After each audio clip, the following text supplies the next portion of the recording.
activity among Filipinos, anong makakapagbigay ng trabaho, makakapagtaas ng income ng ating mga kababayan, yan ang mga i-release natin.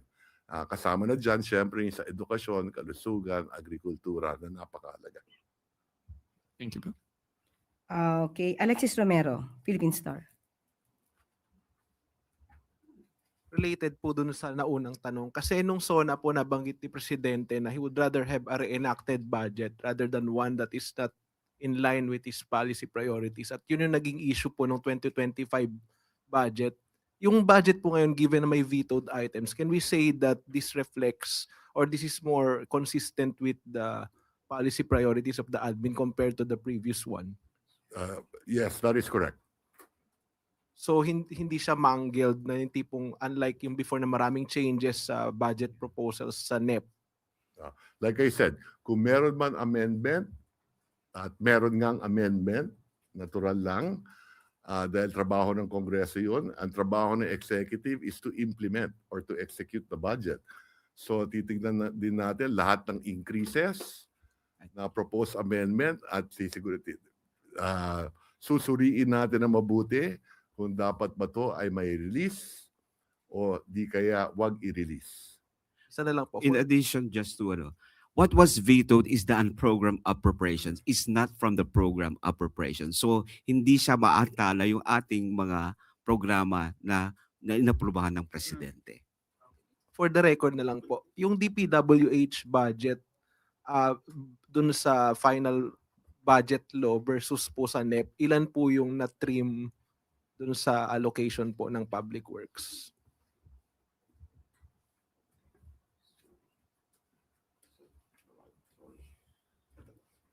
Kung hindi ako nagkakamali, ang NEP was 850 billion roughly. Di ba? More or less, no? The budget NEPS is 881 billion and our GAA enrolled, or the GAA is at 530 billion, so a difference of 351 billion. Salamat po. Thank you. Kat Domingo, ABS-CBN. Hi, sir. Sir, I understand that you will be publishing the GAA soon, but one contentious issue in every budget is the President's confidential funds. How much is the President's confidential funds under the 2026 GAA? And how much is the difference, whether higher or lower, compared to the previous confidential funds? So let me just get the exact data. Sorry. Okay. For confidential intelligence fund, okay, there's a total for 2026. There's a total of 11.8 billion based on the GAA, okay, and 2026. So it increased. Or a decrease from the 12.120 billion that is coming from the 2025. So bumaba actually by around 302.2 million pesos yung contingent, rather confidential intelligence fund. Sir, It's for the total.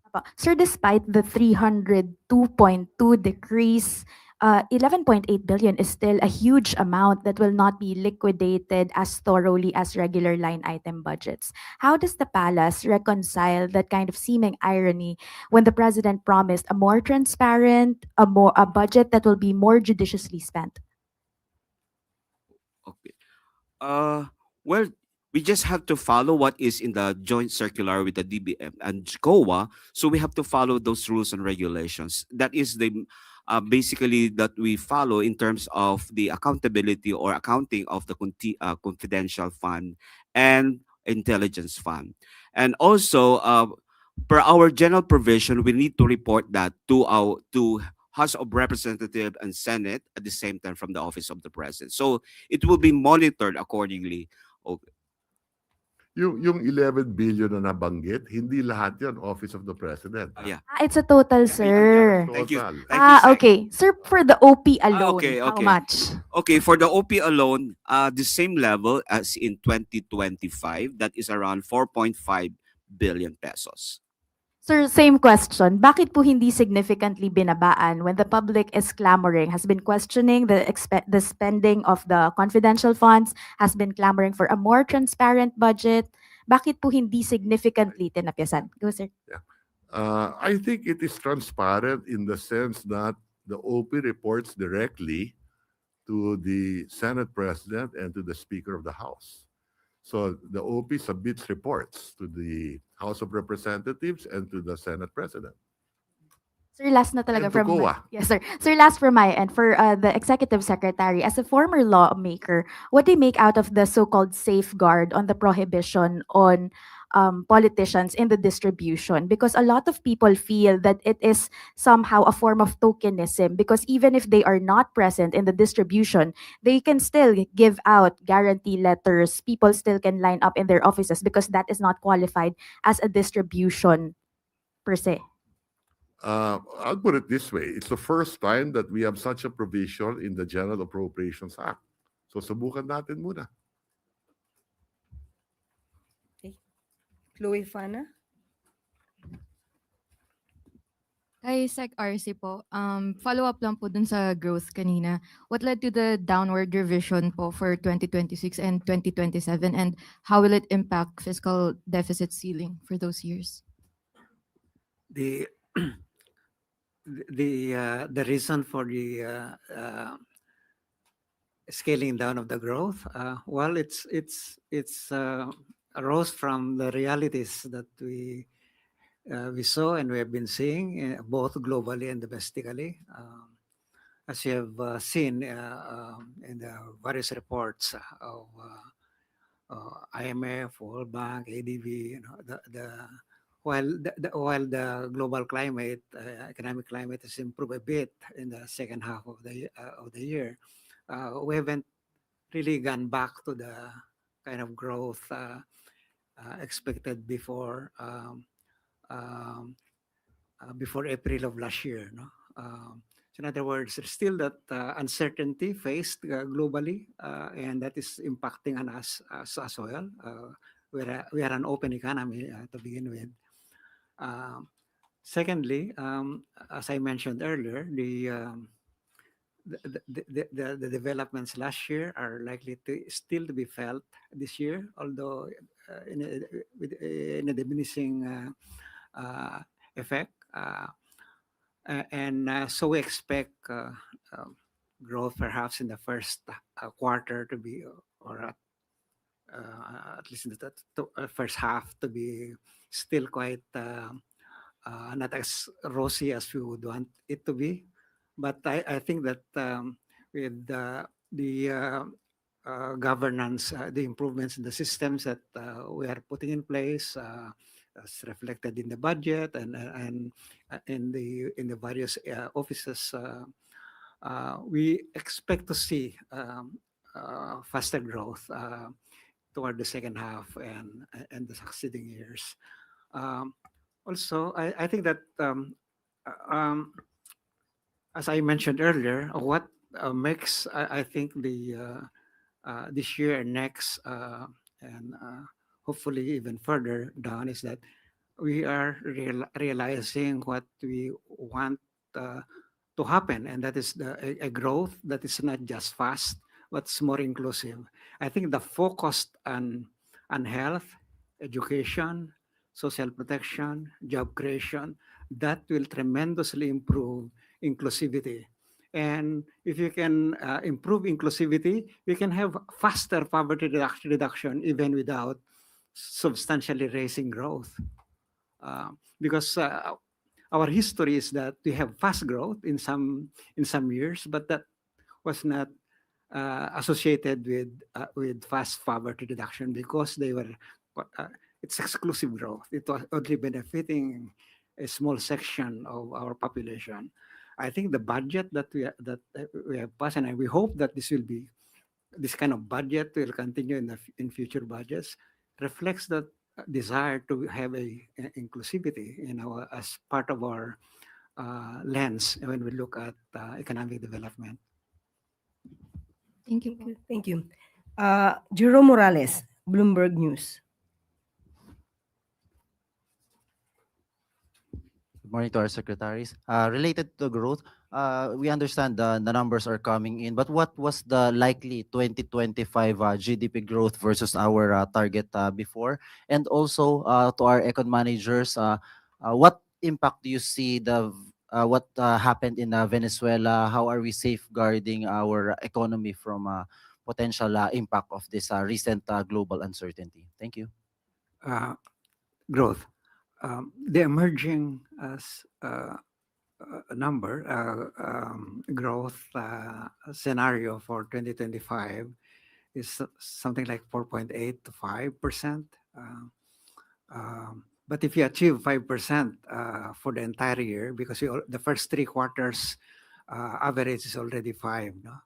That still puts the economy into one of the fastest growing economies in Asia, in ASEAN. That will put us next to Vietnam, with Indonesia close by. With respect to the impact of the Venezuela, there is hardly nothing. I don't think that that there's any going to be perceptible effects on us. Unless that will have some, duplications elsewhere, if it's emboldened some other governments to do similar things, then of course that will have the indirect effects on us. But as it is, our link directly or indirectly with the Venezuelan economy is not strong. Thank you. Alexis Romero. I-follow up ko lang kay Secretary Toledo regarding the more than 300 billion reduction po from NEP. May we just know the reason behind the reduction sa public works po? And then saan po na-allocate yung mga funds na tinanggal doon sa DPWH? Okay. So the very source of that, when they have their meeting with the committee on appropriations, I think that was also offered as the reduction from the DPWH. Okay, and then adjustment coming from what they call the prices ng kanilang mga materials. So those are the sources, or dun siya nanggagaling yung reduction as far as the DPWH budget is concerned. And it was channeled to what funds? Well, Allocation. if you'll notice, there are some increases in the different departments and agencies. So we cannot exactly say ito ay napunta dito sa ahensyang ito. But you can see in terms of the increases of the different departments and agencies. Basically, doon sa ating mga priority na ahensya like education, agriculture, health, and even from the social services sector. Salamat po. Last question will be from Ivan Marina. So just to add to that, so the biggest one is the flood control, na 250. Na yun yung minove from DPWH to DepEd, to DOH, to DA, to DSWD, plus the material savings. Nabanggit po ni Secretary Recto, uutang pa ho tayo ng 1.6 trillion, if I got that correctly, More or sir. less in 2026, yes. What does that mean in terms of our debt to GDP situation and our targets? Yeah, it is within the fiscal framework plan. The deficit for 2026 will roughly be 5.3%. Next year, that will go down to 4.8%. And in the following year, that will go down to 4.3%. So basta steady yung pagbaba ng deficit natin, your debt to GDP will also go down. So for this year, well, more or less, nung umupo si President Marcos in 2022, the debt to GDP was about 62%. Today, we're at 61%. Thank you very much. And that concludes our press briefing. Thank you very much, ES Recto, Secretary Rolando Toledo, Secretary Frederick Go, and Secretary Arsenio Balisacan. Sa mga susunod na araw ay tatalakayin din natin at tututukan natin ang mga nilalaman ng GAA kasama ang pamunuan ng iba't ibang ahensya. At dito na po nagtatapos ang ating press briefing. Magandang araw para sa bagong Pilipinas.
Bango, Opo, makikinis, yun nga po maeengganyo ka siguro. talaga.